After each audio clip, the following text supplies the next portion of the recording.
A year when fear ruled the world, banks were collapsing, markets were bleeding, and even the seemingly invincible brands were suddenly on life support. Starbucks, once the symbol of premium coffee culture, was dying. Its stock had crashed more than 50%. Customers were disappearing. The company's sparkle, its soul, as some baristas called it, had faded behind automated espresso machines and rushed service. And bankruptcy, for the first time since the 1990s, it wasn't impossible. But in the middle of the chaos, one man made a decision that nobody expected. When everyone told him to cut costs, Howard Schultz did the opposite. He made a radical decision that saved 137,000 jobs. This is the story of how a returning CEO, armed with nothing but conviction, stubbornness, and memories of Italian coffee bars, pulled Starbucks back from the edge, using a strategy Wall Street absolutely hated.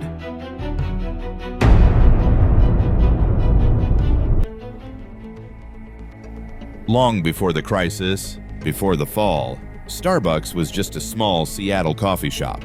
And Howard Schultz was just a young marketing guy who took a trip to Italy and had his mind blown. He saw cafes that weren't just businesses, they were communities, places where people talked, laughed, connected. Coffee wasn't a product, it was an experience. Schultz brought that vision home, and over the next 2 decades, Starbucks didn't just grow, it exploded. A Starbucks on every corner, a new language of coffee order sizes, a global cultural movement. But in 2000, Schultz stepped down as CEO, and this is where the slow collapse began.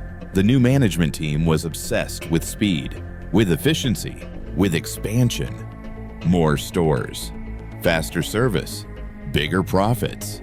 But the faster Starbucks grew, the more it forgot why it was special. Automatic espresso machines replaced the classic La Marzocco setups. The smell of freshly ground beans, once iconic, was gone. Stores looked identical, robotic, soulless. Starbucks had traded quality for quantity, and customers felt it. Nobody realized it yet, but the heart of Starbucks was slowly dying. Then came 2007. Sales began to slip.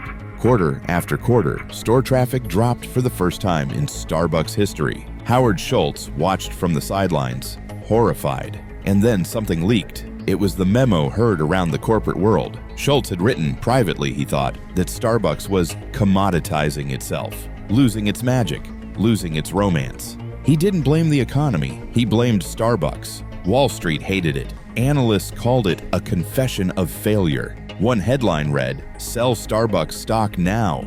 But Schultz didn't care about the market's reaction, because behind the scenes, he was preparing for something no one expected. January 2008, Howard Schultz returned as CEO, right into the middle of the worst financial crisis in modern history. And, almost immediately, he made the most controversial decision in Starbucks history. Schultz believed Starbucks didn't have a financial problem. It had a quality problem, a soul problem. So on February 26, 2008, he shut it down. All 7,100 Starbucks stores across America closed for the same 3 hours. The company lost millions of dollars in a single night during a recession, while investors were begging him to cut costs. But Schultz didn't shut the stores to save money. He shut them to save Starbucks. Inside every store, baristas gathered, the lights dimmed, and instructors played a video recording from Schultz himself. "Tonight," he said, "we're going back to the basics." For 3 hours, baristas learned, for the first time in years, how to pour the perfect espresso, how to steam milk with precision, how to bring back the ritual Starbucks had lost. The media mocked him. Late-night hosts joked about the coffee company too dumb to stay open. Analysts said the move proved Starbucks was desperate. But Schultz held his ground because to him, quality wasn't optional. It was the foundation. And if Starbucks was going to survive, it had to remember who it was.